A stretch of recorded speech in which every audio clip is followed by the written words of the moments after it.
Vandeham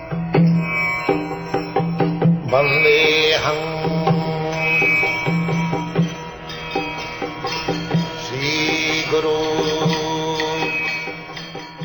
The following is a class on the Bhagavad-gītā as it is.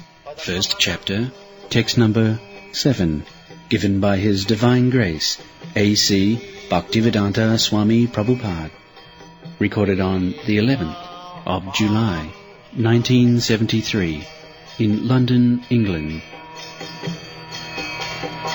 Sri Rupam Chakrajatam. O best of the Brahmanas, for your information, let me tell you about the captains who are especially qualified to lead my military force. So, formerly, 5,000 years ago, the same system, military, ordinary soldiers, then the captain, then the commander-in-chief, as there are gradations. In the modern age, the same thing was there. But Maharatha, they had good qualification. Maharatha means alone he could fight with many other charioteers. They are called Atiratha, Maharatha. There are different grades of fighters. So far Pandavas are concerned, their son, Subhadra. Subhadra means Abhimanyu. Subhadra's son. Because he was Subhadra's son, his name was Subhadra. Draupadi's son, they are called Draupadi. In Sanskrit, it's like Bhagini, sister, Bhagini. Her son is called Bhagineya, nephews. So there is a link. As soon as we speak Subhadra, that means Subhadra's son. The Subhadra's son, he was only 16 years old at that time. He was married with Uttara, the daughter of Maharaj Virat. So they are all Maharathas, ordinary, not ordinary fighters. This Abhimanyu was killed by conspiracy by same commander-in-chief. Bhishma, Karna, Dronacharya, Asatthama, they all surrounded him and they did not allow him to come out. They are very experienced commanders. So this is Kshatriya spirit. He was simply a boy, 16 years old, and he had to be killed by the combined efforts of very, very big commander-in-chiefs. He was so great fighter, Abhimanyu Bhad. So, Subhadra, Draupadi, similarly, Draupadi's sons also there. Sarvaiva Maharatha. Maharatha means one who could fight with 1,000 chariots on the other side. They are called Maharatha. Then Duryodhana, first of all, he pointed out the military strength of the opposite side. This is intelligence. One should take calculation of the opposing elements or the enemy's side.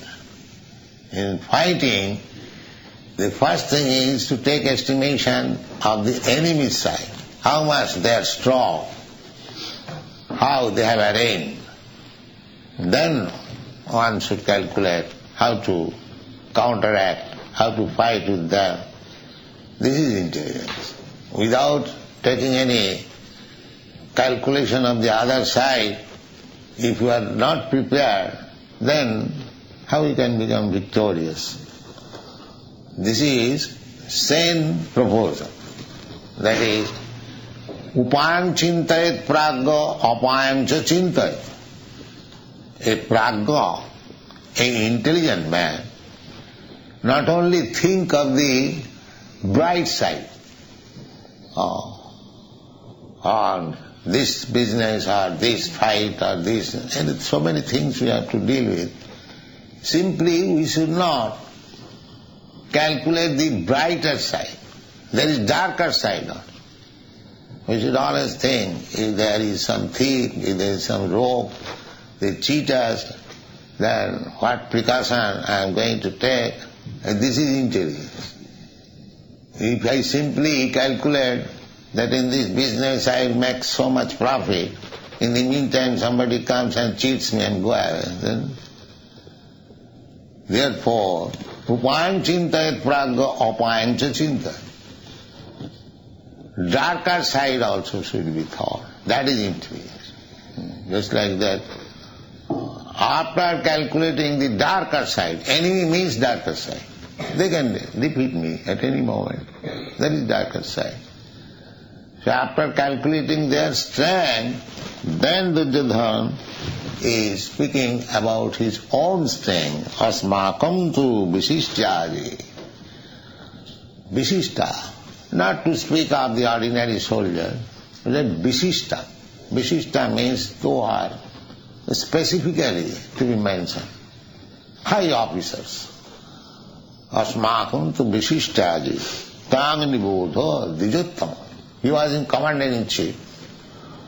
For 18 days there was fight, and one after another a commander-in-chief was killed, and 64 crores of men were killed in the battlefield of Kurukshetra. And the battle was finished within 18 days, not lingering for some years. No. Fight to the best capacity and finish the business.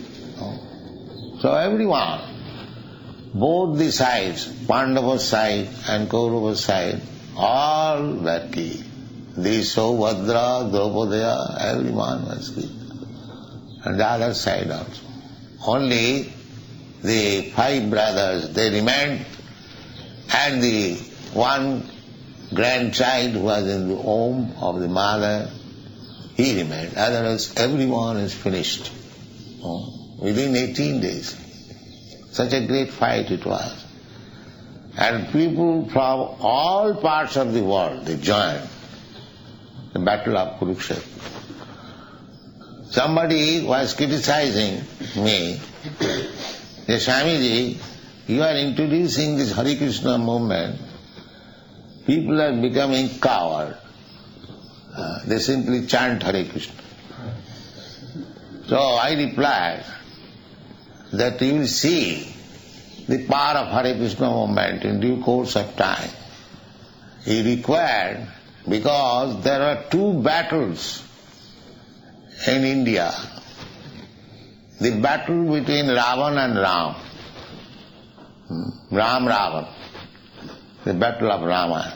And another battle was battle of Kurukshetra. And in these 2 battles, the hero was Vaishnava and Vishnu.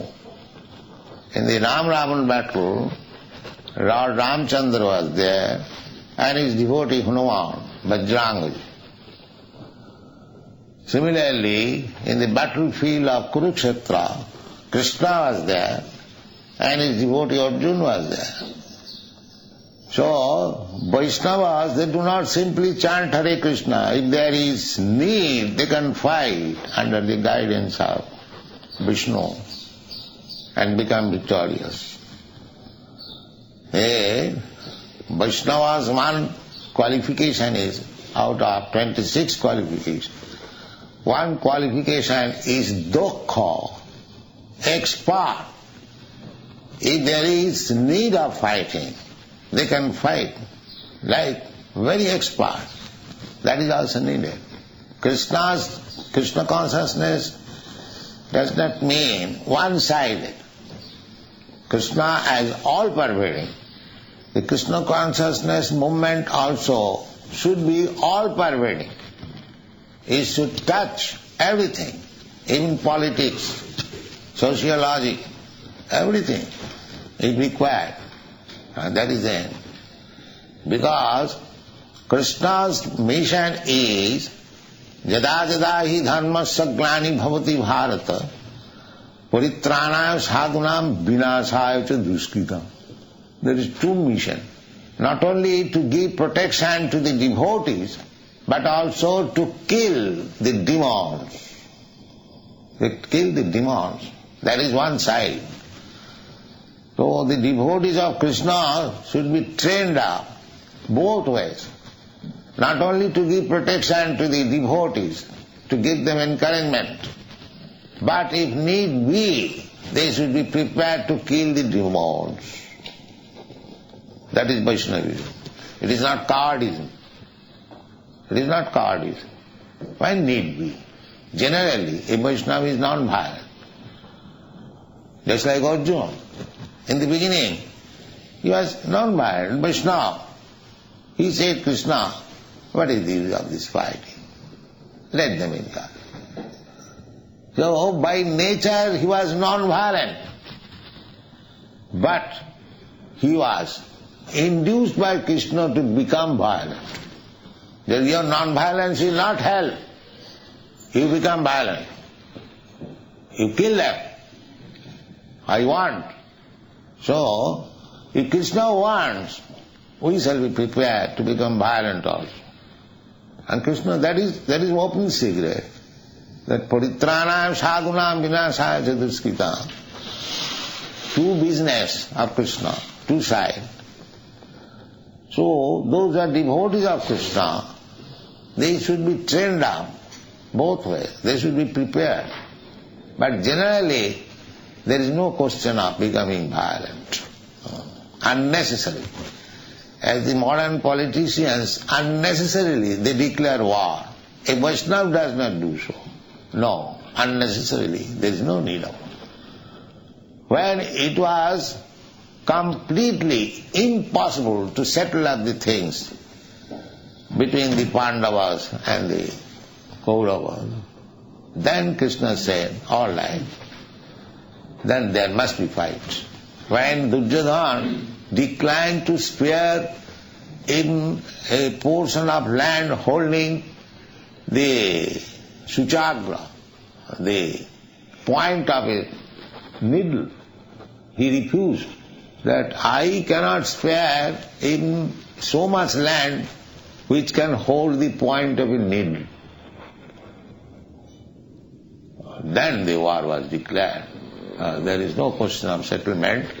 Otherwise, Krishna requested that these 5 Pandavas, they are Kshatriyas.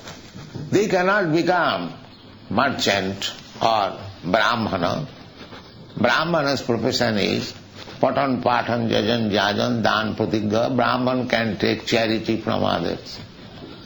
A sannyasi can take charity from others. Not a Kshatriya or Grihastha. No, that is not allowed. So, they are Kshatriyas, they cannot take the profession of a Brahmana, neither they can take the profession of a mercantile man, businessman. They must have some land so that rule over, take taxation, and that is their living means. So, spare only 5 villages to these 5 brothers and settle up.